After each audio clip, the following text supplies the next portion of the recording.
Nitu, Nitu darling, কোথায় তুমি? তোমার জন্য ছাগল কোরবানি দিয়েছি। কোরবানি দিয়েছো?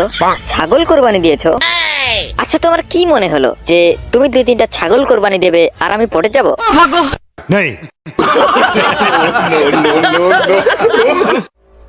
আমি ছাগলের গোশত খাই না।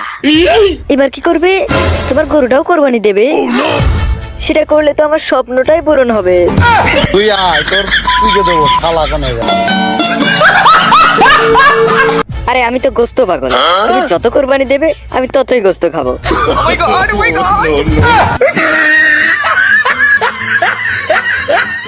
নিতু, আর ইউ রাক্ষস? No my dear, I am পেটু। এই এই তুই কি মনে করছিস? হ্যাঁ, আমি তোর জন্য কোরবানি দিতেই থাকবো আর তুই গোস্ত খেতেই থাকবি?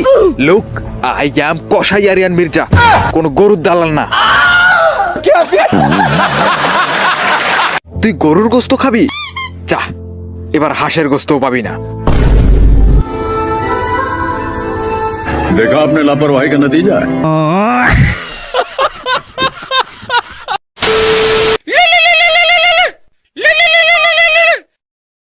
আপনার ছেলে যে কোরবানি দিয়েছে তার থেকে আমি এক বিন্দুও গোস্ত পাইনি। আমি নিজে গিয়ে গোস্ত নিয়ে আসবো। আমি আশা করব মিসকিন হিসেবে আপনি আমায় গোস্ত দেবেন, আর যদি সেটা না করে সব গোস্ত আপনি একাই মেরে দেওয়ার চেষ্টা করেন তাহলে আমি আপনারটাও ছাড়বো না। কথাটা মনে রাখবেন। আরিয়া মির্জা আমার ছেলে, আমার টুনটুনি, আই মিন পৃথিবী। পৃথিবীর সমস্ত গোস্তে হাত দিলেও ওর গোস্তে হাত দেওয়া যাবে না, কারণ ও কোরবানি দিয়েছে কেবলমাত্র গোস্তই খাওয়ার জন্য।